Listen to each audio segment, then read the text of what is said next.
Good morning, everyone, and welcome to Manitoba Agriculture and Resource Development CropTalk webinar. If you have any questions during today's presentation, please type them into the question section of the GoToWebinar menu, and we will answer them at the end of each presentation. This webinar is being recorded, and you will receive a link to the recording. Thank you. Good morning, everyone. Welcome to the July 28th edition of CropTalk. And today, I was going to say harvest is about to start, and actually harvest throughout the province has started. There's been combines moving for the last few days here, and crop is starting to come in. A lot of the peas I'm seeing harvested. I'm seeing some fall rye being done, and a lot of guys are looking at pre-harvest. So I thought it'd be a great opportunity to get Kim Brown on this morning and get her to give us a little bit of a talk about some of our pre-harvest options, some of the do's and don'ts of pre-harvest, some of the timing and all that kind of stuff. So we'll do that, and then we'll get into the crop scouting panel. So let's hand the screen over to Kim, and we've been having a couple issues at the start this morning, so hopefully everything goes good. So take it away, Kim. Okay, so we're gonna, you guys can see my screen okay? So we're waiting for it there. We can see, just have to go into presenter mode. Yeah, super, super. Sorry about that. Yeah, I'm actually working at a Dauphin this morning, and definitely seeing some crops, some ryegrass being swathed, and sorry, my trying to get this going. Whoops. And peas up here, I don't think I've started quite yet, but we are definitely starting, getting there. There's some of them are still quite green, some of them are, getting closer to harvest. So definitely an earlier harvest this year than we'd hoped. Some of our crops are drying down faster than we wanted them to. So I've titled my presentation Harvest Management, and I think basically you need to be looking at what purpose are we going in and spraying. Are we looking at crop dry down? Are we looking at weed dry down? Are we looking at both of those? What's the purpose? Because those are very different things, and we have very different products depending what you want to do. Especially when we talk about weed dry down, really at this point, if we're talking about weed control, we're talking about perennial weed control. There is really no point spraying an annual weed right now. It's revenge spraying. If we've got some late germinating annual weeds that haven't set seed yet, that don't have viable seed, they may have some seed in them, but it might not be viable yet, then trying to destroy those before they set seed could be a good idea. But generally, by this late in the season, most of our annual weeds have got viable seeds in them. Having said that, again, we are looking at a much earlier harvest than normal this year, so we may still have a chance of stopping some of those seeds from hitting the ground and germinating later on on that field. So basically, again, are we looking at crop dry down, weed dry down, or both? And because those are very different things, and we're looking at very different products when we're talking about this. So what products? We're basically talking about three different things: Roundup, Heat, and Reglone. I'm going to be using brand names here. Lots of times I talk about just the active, the chemical, the active ingredient. But you really have to be careful too with some of the generic brands are not registered for all uses on all crops. So I am going to talk about our more mature brand names here, like I said, Roundup, Heat, and Reglone. And again, so please, if you're going to be looking at a different product, you need to look at that label and look at exactly what it's registered for, because not all of these generics are registered for all crops. Some are registered for some pre-harvest use on some crops, but not all. So again, it really goes label by label. So you have to look at that if you're going to be using a different label than what I'm talking about today. So when we're talking about Roundup, which is glyphosate, again, there are other glyphosate brands, but I'm going to be talking about Roundup off the Roundup label. Basically, we want to be applying that when our grain moisture is less than 30%. And one of the biggest things I see with people using pre-harvest Roundup is that they're putting it on too early. You have to wait until those crops are less than 30%. And that's generally for wheat, barley, oats, and canary seed. That's hard dough stage. So when you have a fingernail impression on that seed, you want that that impression has to stay. So that seed needs to be hard enough that you've got that your thumbnail impression dents. When it dents into that grain, it stays and it doesn't pop back out right away. If it does pop out right away, then you're too early. You have to wait. And this is when we have problems with glyphosate getting into the crop. Glyphosate is a systemic chemical. It gets taken into the crop. If we're at less than 30% grain moisture, then at that point, there shouldn't be any more. At that point, the crop is starting to dry down naturally on its own. It's going to take a while to get there, but it's starting to dry down. It's reached its maximum moisture level in that seed, and it's going to be decreasing from there down to the stage at which we harvest it, which, you know, for a wheat, and so somewhere's around that 14% or whatever, wherever you want to be at for whichever crop. But so we don't want to get glyphosate into the crop. It's a systemic chemical. We don't want it in the crop. We don't want it getting in the seed. We don't want to be using it for crops used for seed. Having said that too, like I know I've got barley on here now, depending whether that's malt barley or just feed barley, you really have to check with where your crop is being sold to on any crop to look at the limitations. There are more and more limitations on pre-harvest weed management on our crops for what the end user is willing to buy. And so for something like a malt barley, usually that's an absolute dead no, that they don't want any of this used on their crops. And so again, you should be checking with the end user where your crop is going, whichever elevator you're selling to, or if you are selling to someplace else, then you do need to make sure that what you're doing is an approved use.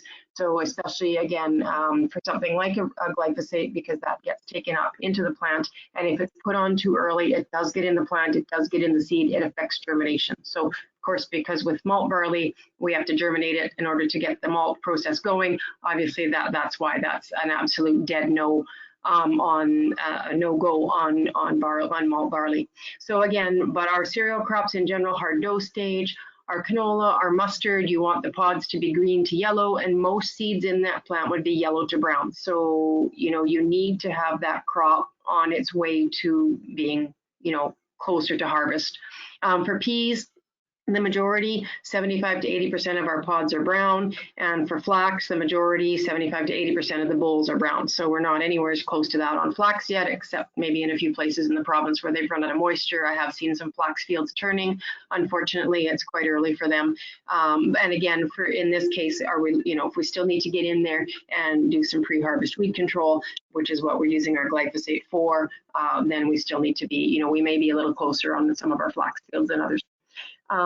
So again, Roundup is used for pre-harvest perennial weed control. That's what it's registered for. That's ideally what it's used for. It's not a fast working product. We are much earlier in the year than we've been, especially for the last little while. So it will work earlier now than say if we'd have been putting it on in September type thing. We're late July right now. So you still need, though, to give this time to work. If you're looking at that weed control, especially if some of those weeds are really big, then, we're needing a couple of weeks for this to work. And normally we would say 2 to 3 weeks for Roundup to work and help dry down that crop. Like, this is not to be used to dry down the crop.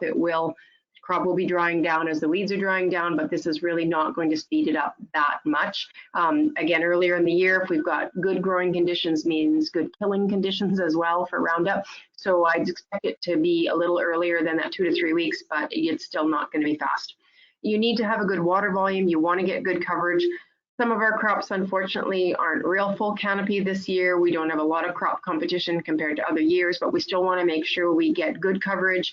It is a systemic herbicide, so it's going to get into that plant, but we still want to get good coverage. So using 10 gallons of water.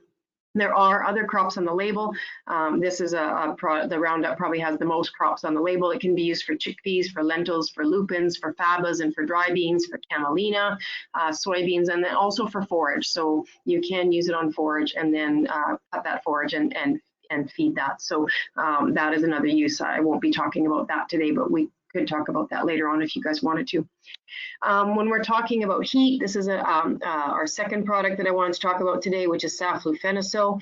And again, it's registered for a number of crops, wheat and barley, hard dough stage, which is Zadoc stage 87, your seeds are less than 30% moisture. So very similar to the Roundup label, but you know, heat will dry down a little bit faster than Roundup. So but you still need to be at that less than 30% moisture in the seed. And again, hard dose stage is Zadoc stage 87, and you can be a little bit beyond that because heat will work quicker than straight Roundup will. Our canola is our 60 to 75% of seeds have changed color. So now just open those pods up and take a look, and you'd want to have closer to that 3/4 of those seeds have changed color. They're maybe not necessarily all the way to black, but they're at least changing color to that brown. We want them brown to black. For peas, the majority of our pods are brown, 70 to 80% of them. Our dry beans, our stems are green to brown, our pods are mature, which is yellow to brown, and 80 to 90% of the leaves have dropped. I haven't seen any dry bean fields yet that were even close to that, unless they're in some of the areas that are really running out of moisture. So hopefully we have a ways to go on our dry beans. And our fabas, we should have a long ways to go on those too, because they're really, really green and they're still flowering in some cases. So in those cases, 80% of the lower pods have turned black. The middle pods are yellow to tan. Sorry for the spelling mistake there. And the top green pods at least have firm seed. So they need to have, because this works quicker, your crop needs to be a little bit further along than if you were spraying straight glyphosate. So the definition is to speed the rate of dry down of crops in green weedy material. You must use merge, basically just use all the merge that comes with it. That's the easiest way. It can be used alone, but use a higher rate, if not tank mix with glyphosate. And I think most people are using the heat glyphosate mix, but again, it can be used as a standalone product. I would recommend it go with glyphosate. I think you're going to get better kill if you've got the perennial weeds in there. And again, mixing the heat in just it does a really good job, especially when we're talking about canola and things like that. But again, if you're not going to spray it with glyphosate, then you need to use the higher rate.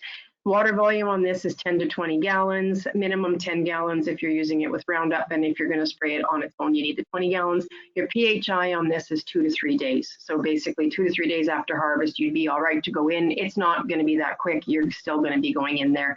Yeah, you know, you're at that. It's somewhere in between a Reglone and a Roundup, which we're going to talk about Reglone right away. And so again, same as with glyphosate, with any of these products, please check with your end user or the buyer of the grains. Make sure that what you're doing is a registered use, or it is a registered use, whether it's an allowable use by the purchaser of your grains, because we need to be very careful. There is more and more restrictions coming on these uses, so you do have to be really careful that this is something that's allowed.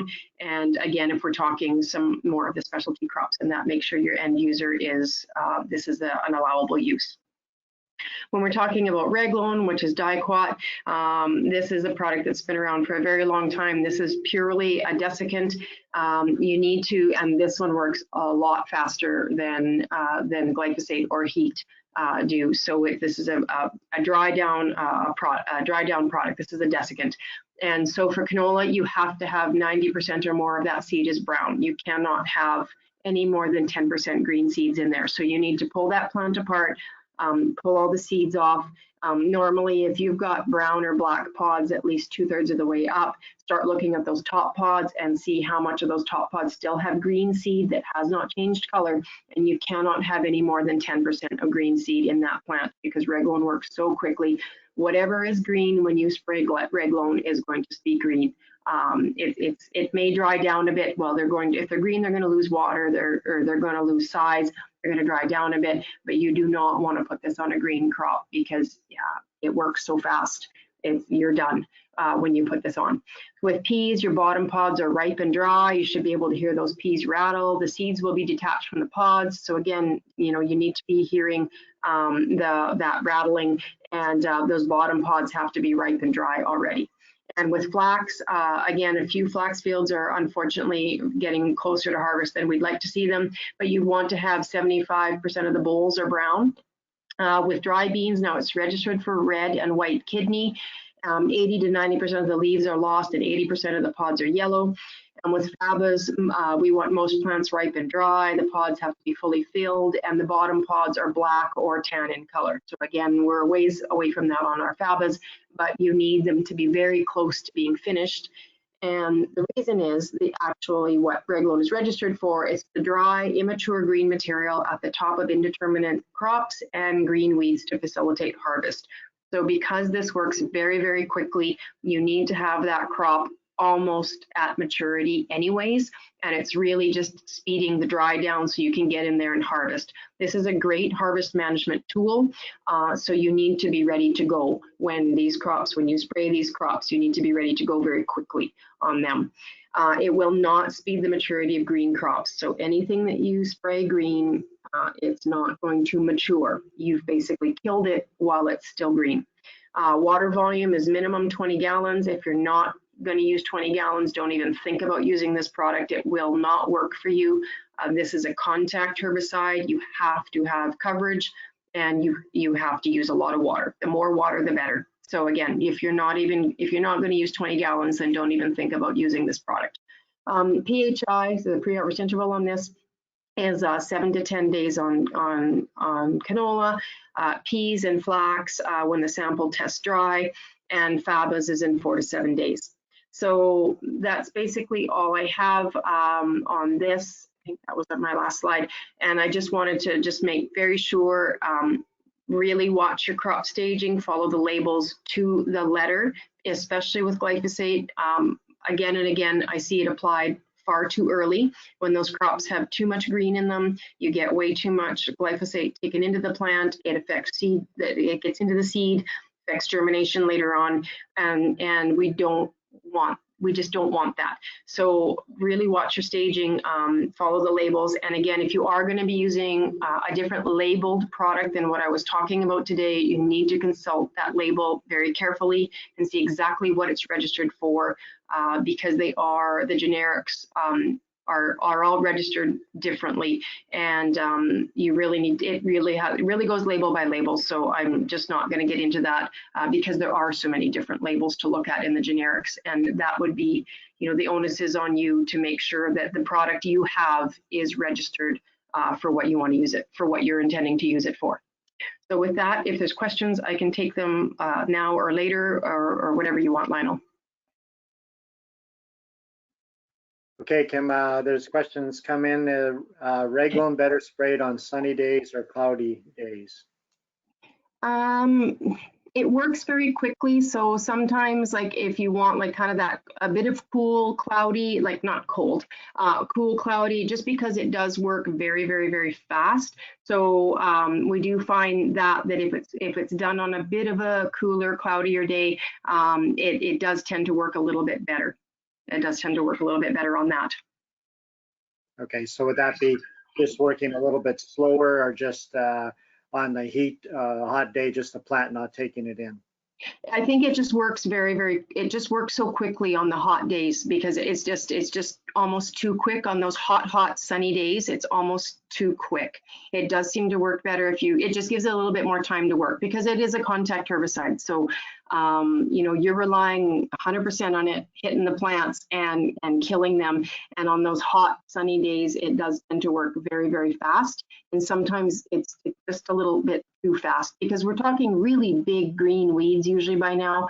We're putting it on a big canola crop, hopefully. Our canopies aren't quite as big as they've been in the past, but we have a lot of material to cover. And again, that kind of those cool cloudy days seem to work a little bit better for Reglone. Okay, and I've got a couple more questions for you here, but I'll just maybe get my screen back. I have a couple pictures I wanted to show and maybe get you to make a couple comments on. Sure. Okay, we'll look at this one first. There's been always talk about the bottom right-hand picture with the wheat head there and the changing color just below the head. Any comments on that and determining, helping you determine if the crop is ready?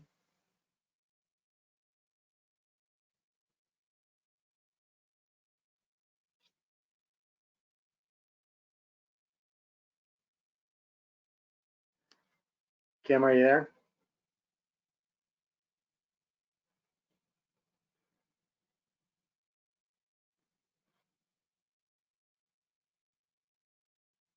Did we lose Kim?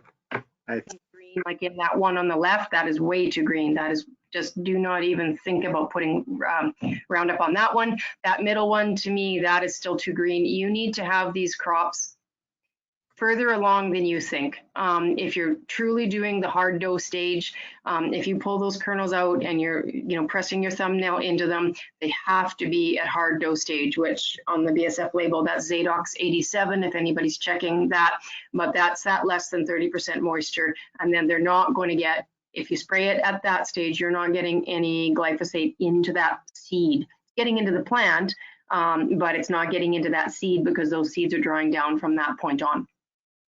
So that one on the right is where I like to see it. That the one on the left, just stay away, stay far away from that one. And the one in the middle, that's still too green. I know a lot of spraying goes on at that one in the middle, and it shouldn't. It needs to be the one on the right-hand side. That peduncle, that little bit of stem underneath the head, needs to be yellowy colored. It can't be green colored. It needs to be yellowy colored, and that'll get you. That means your crop's at that 30% moisture or less. And maybe that's something Anne could comment on too, about moisture status and stuff in the wheat crops and how to stage and that type of thing. But that Zadox 87 is where we need to be at, or the hard dose, the thumbnail imprint in the wheat seed stays dented in.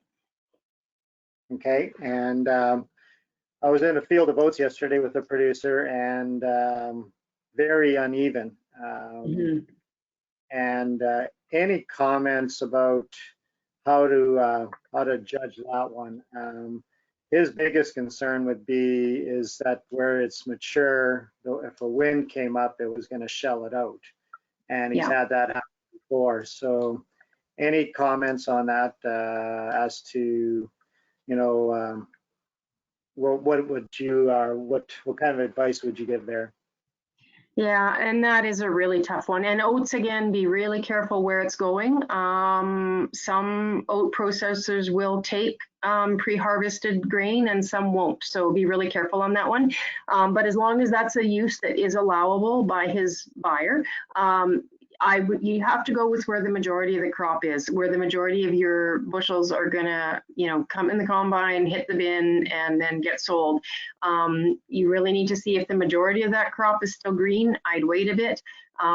Sometimes maybe that green stuff might be better seed. It might be filled a little bit better depending on these. We've all had these hit and miss rains. Dauphin got some rain last night, but other places, here in Dauphin, some of the people got 9/10 problem, didn't get a thing. So our rains have been hit and miss. So depending on when those rains came, those late seeded, those green oats might actually have a fair bit of yield in them. So you really have to watch where's my yield potential in that field, and you have to go with the majority. And I know it is really tough this year. Our crops are really, really uneven. I see it in our pea fields too. They'll be dead ripe grass green in the same field, and you're going to have to see, go in there and take a look at those different crops and take a look at the size of the seed, what you think the potential is. Like, again, some of those later green patches have a lot of yield in them because they've got some of those rains that the earlier stuff didn't get. So you might be better off waiting on those if there's enough of that green, but you have to decide where the majority of the bushels are in that field and manage those ones and hope you get the rest. If you do spray very green seed, that glyphosate is going to get in that seed, and they're going to end up being small and shriveled because you're basically going to kill them before they've hit their maturity and before they're going to, or not maturity, before they've hit their maximum. I guess they're mature and then they're drying down from that point. I guess I'm not sure if that's the right term to use. But if you do hit them when they're green, you're going to affect the size of those seeds, and they're going to shrivel up, and you're going to have, there's going to end up being glyphosate in those seeds as well. So that's something to think about. Okay, and question just come in is, are products going to work faster this year because of the heat and the dry conditions? I don't know. Basically your products work better when you've got good growing conditions. And normally, I think they're going to work a little faster right now than they normally would in September. Sometimes we're spraying our crops mid-September, and that it takes a long time for glyphosate to work under those conditions. And even glyphosate in heat is going to take a longer time to work. We've got better growing conditions. We've got longer days, we've got more sunlight. We are dry though, so you know, as long as we've still got, although I do see a lot of our big green weeds that we're trying to go after, a lot of those weeds came late with some of these late rains, and so those seem to be actively growing and growing very well. So as long as we haven't hit a real droughty period where our weeds have hardened off, and again, it's all over the province. We've got pockets that are really droughty. We've got pockets that are doing better. It's really hard to make a blanket statement across the whole province like that. But I'm hoping that they'll work a little faster. I would think just because we in general have better growing conditions now. I mean, we're not even at the end of July.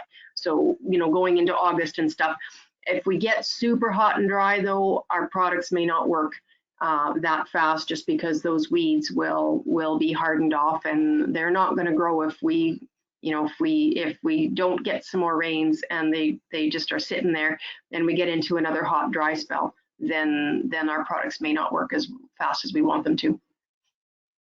Okay. Another question is, I've had kochia come into my field in some areas fairly bad.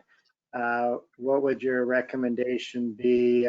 It's anywhere from seed to just going into seed. And what would your recommendations be for spraying on it? Yeah, we need to start assuming, you need to be really careful that we've got a lot more glyphosate resistant kochia in the province, so using a straight glyphosate on that is not a good idea. Honestly, I'm a big fan of going in and mowing that stuff out. A lot of times it creeps in from the edge. It might just be, you know, one edge of the field. If that's a doable option for you, I would say get it out of there before it sets seed. The seed on kochia, lots of times it does take a while to mature. So I think we do still have some time on that. The kochia I've seen, I don't think there's truly viable seed in there. It is starting to set seed, but I don't think that's viable seed yet. So I would really want to not have that seed hit the ground, because once it hits the ground, it's there to germinate in the future. And so if at all, I have seen that already where guys have started to take out 1 or 2 passes with the swather or something just at the edge of the field where that kochia's moved in. I have seen a lot of kochia on the edges of fields this year. It's been dry. These are the conditions that kochia likes. And when it gets dry, soils get a little bit more saline, and it thrives in those conditions. And I would be wanting to get that kochia out of there. Kochia is a lot of green material, and when that goes through a combine, even with some ripe grain, you really have to be careful with getting that in the bin, because it holds a lot of water and it's just got so much green material, and you just don't want to be binning any of that because of, you know, it'll affect the storage of that crop, because there is so much moisture in that green material. I really would not want any of that getting in the bin. So I'm, again, a fan more of mowing that down if you can, as long as it's not too much, maybe going around those patches and at least harvesting them separately when you do get those combines rolling. I know for some places those combines are going to be rolling in our grain crops very soon too. Yeah, I would not be ever spraying glyphosate alone on kochia anywhere in this province. I think we assume it's all group 2 resistant, which it probably is, but it's very close to all of it is group 2 resistant, and I think we need to start assuming it's glyphosate resistant as well, even if it's not. I would also encourage you to send a sample into the PSI lab in Winnipeg. The Pest Surveillance Initiative lab in Winnipeg has 1 free test for MCGA members. So if you're paying checkoff on your canola crops and not getting it returned to you, then you are an MCGA member, and you get 1 free test of all of the tests that they offer. So if you have kochia, then it can go into Winnipeg and they will send you back a test whether or not it is glyphosate resistant. But for harvest management, you would not want to be spraying glyphosate alone on that.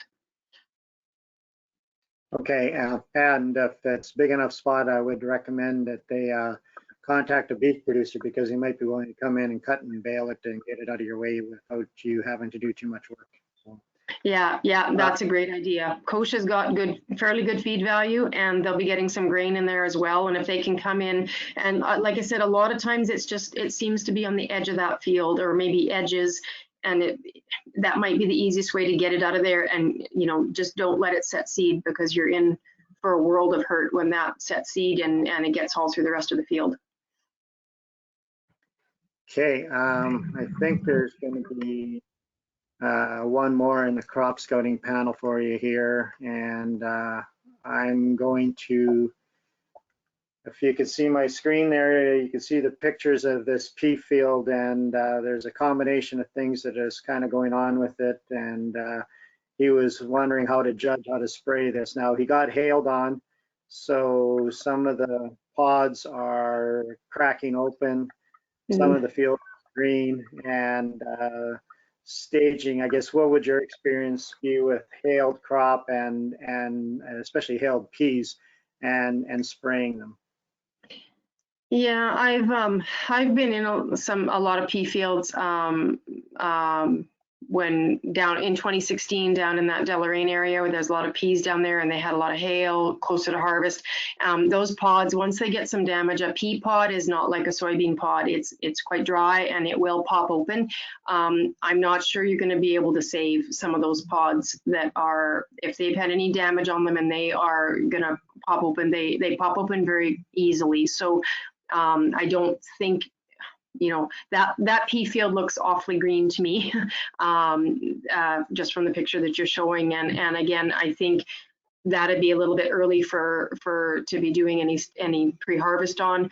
But again, it doesn't look like it's too weedy. I think that most of the green weeds in there, or the green in there, is just peas. So again, but I know my experience, and again, I don't have a lot of experience, but I did see quite a bit the one year, I think it was 2016, the year that we had so much hail across the province, and those pea fields that do get hail on them, those pods just don't, the integrity of those pods, if it's compromised at all, they will pop open and you will lose those peas. So you can either try to get them as quick as possible, but that field looks really, really green to me.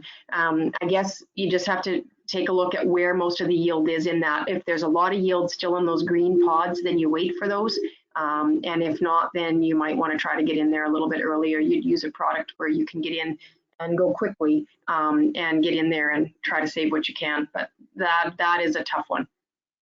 The top pods are, most of the pods, the peas would split with your fingers when you put pressure on them. So, yeah. They're getting close. Yeah. It's, it's still got that green look to it, but so like a heat product, or sorry, a Reglone product would probably be too fast, right? You would probably look more at it. Yeah, for Reglone, you want the peas to all be detached, and basically the bottom pods should be rattling.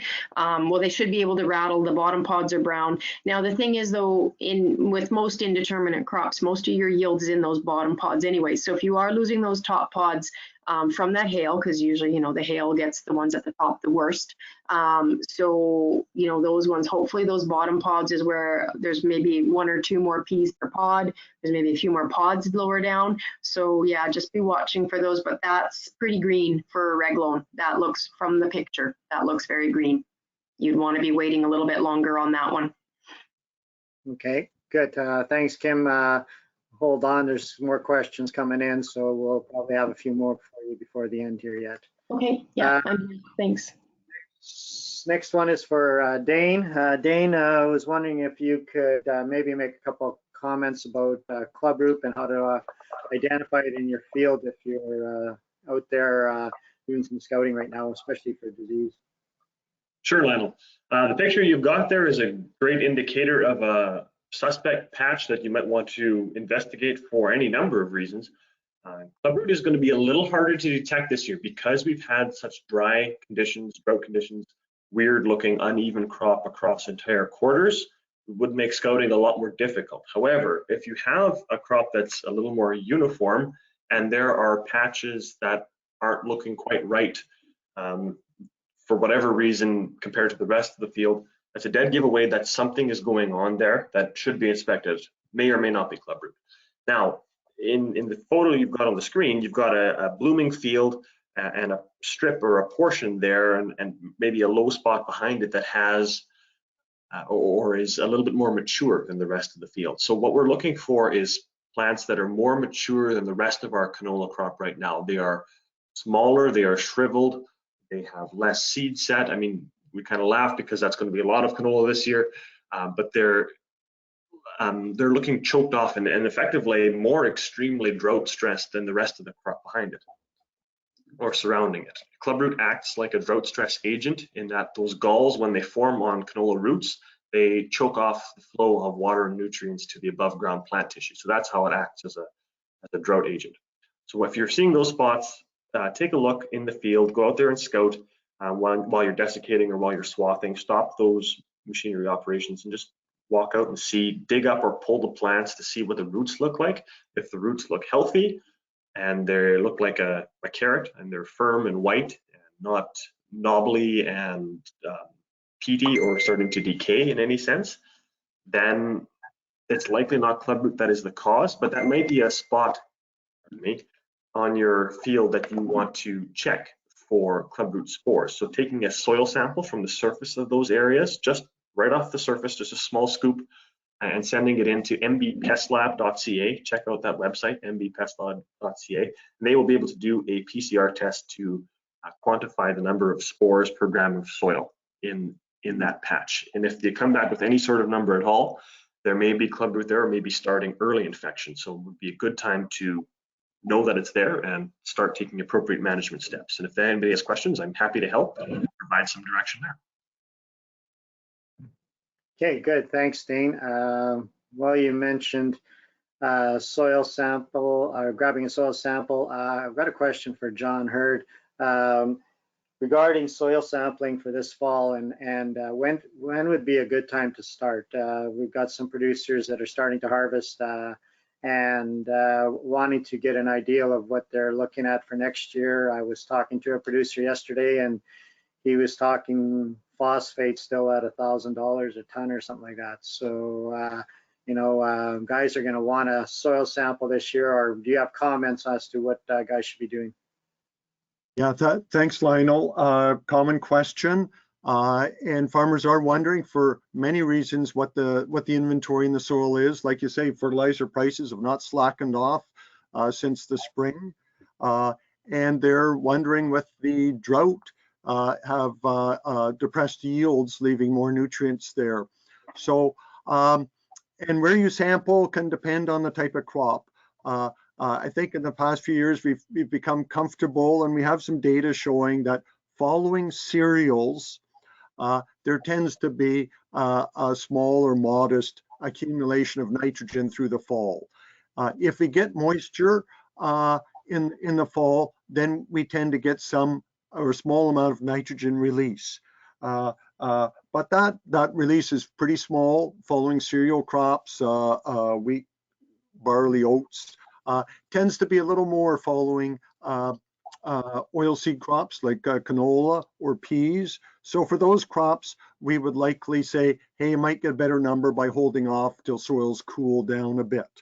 But again, maybe a savvy agronomist can temper that a little bit with knowing or tracking what those nitrogen levels are doing.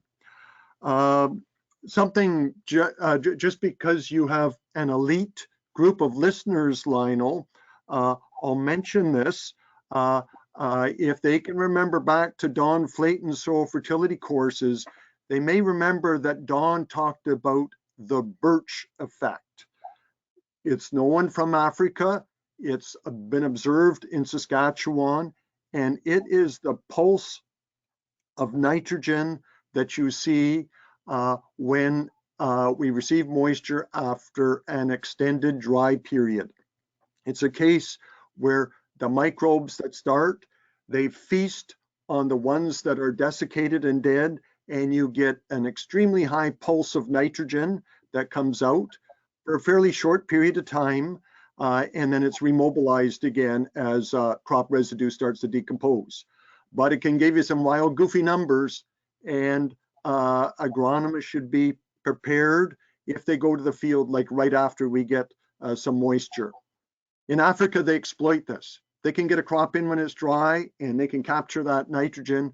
They exploit it. But, you know, we generally aren't planting crops this time of year. So it's just going to be a nuisance.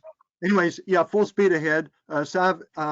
Don't sample shallow. You got to know what's in 24 inches. You can't do it yourself with hand samplers. Hire someone that knows how to do the job. If they say they can't do it, find a different soil sampler. People who are savvy know that if they got a truck mounted probe, they can often get through frost, so they can get through this stuff. They can switch to some dry tips. They can play a little jiggery pokery with it. If soil's falling out the bottom, most of them know how to plug that tip. So work with someone experienced. And there's one other point I've written up in the crop pest report that I'll remember later. Okay, good. Well, that's actually good information, John, especially about. I know what it is, Lionel. I said, take those fudge factors, like if you can only sample to 6 inches and then estimate what's below, throw those fudge factors in the toilet. They just don't work in dry years. You got to sample, you can't guess. That's my final word.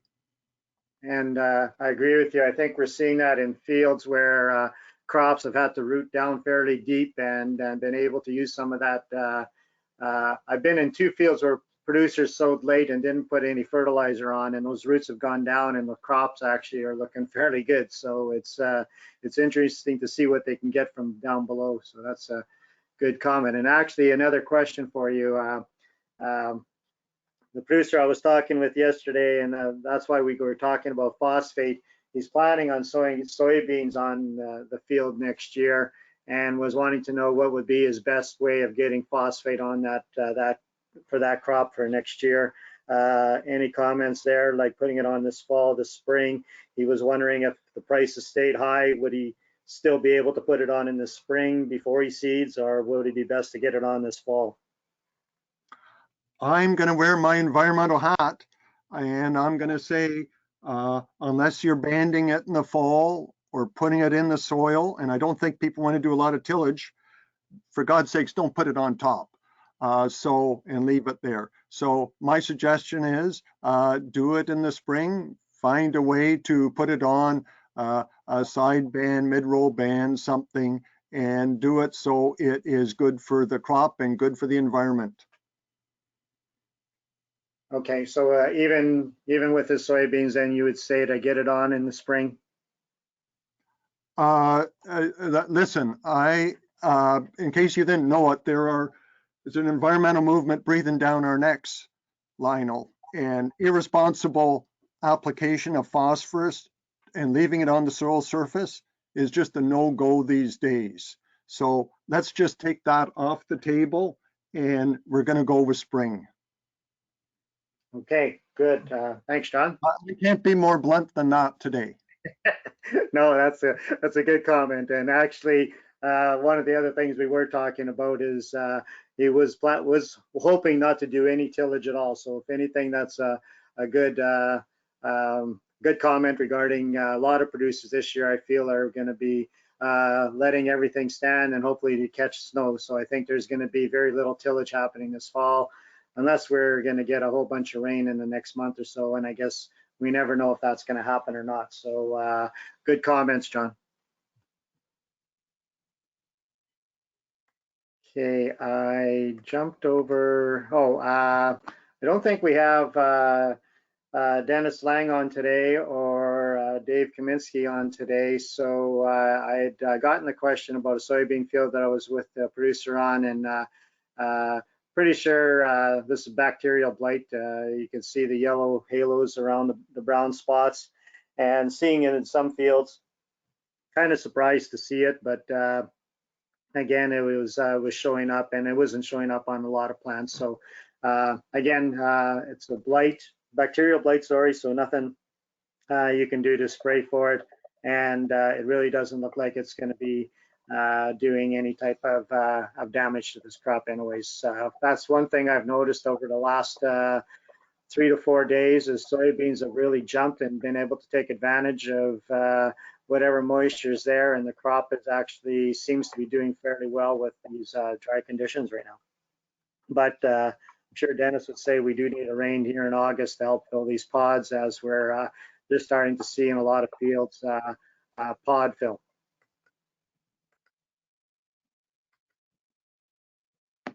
I mentioned this last week, and I think John heard you can maybe mention this if you're not, you guys aren't sold out yet, or have your amount of people you're wanting yet or not. Yeah, we're sold out. Sorry, maybe next year. Okay, good. Thanks, John. Funding for water support, again, this BMP is still available, and if producers are interested, definitely get in contact with Andrea or Colleen. They can walk you through the process and get you all the information you need, especially if you're in a water situation. A lot of the stuff is retroactive, so you can help you with some of your water issues if you're needing water for your livestock. The ag adaptation specialists in the province, there's the 6 of us there, so if you got questions, feel free to call any of us and we'll do our best to get you answers. Our livestock and forage specialists in the province, again, there's their information. One thing I want to mention is I've been getting a lot of calls over the last week to 10 days regarding nitrates and nitrate testing in feed. The ones I've been doing have been showing nitrates, so you may want to check your crops that you might be haying, especially if they're drought stress crops, or the ones that I've been seeing some in are the hail damage crops that I've been looking at the last couple of days as well. So something to be aware of, and the test isn't too expensive to send it into the lab to find out exactly what you got, but I find the best way with that one is to get some bales made and get a good representative sample. The MASC offices in the province and their phone numbers and 1-800 numbers, both for Manitoba Ag and MASC, and then the hay listing. Go to there if you're looking to buy or need feed. It's been updating quite a bit, and we're getting more and more stuff being put on there. So definitely take a look there, and if you're in need to buy hay, or you have some extra hay that you're willing to part with. And that, I guess, ends it for today. I'd like to thank Kim for presentation, the panel members, and join us next week. That'll be August 4th, and we'll probably be seeing what some of the crop looks like by then, and see what we're looking at for some yields and maybe some quality. So thanks again for attending.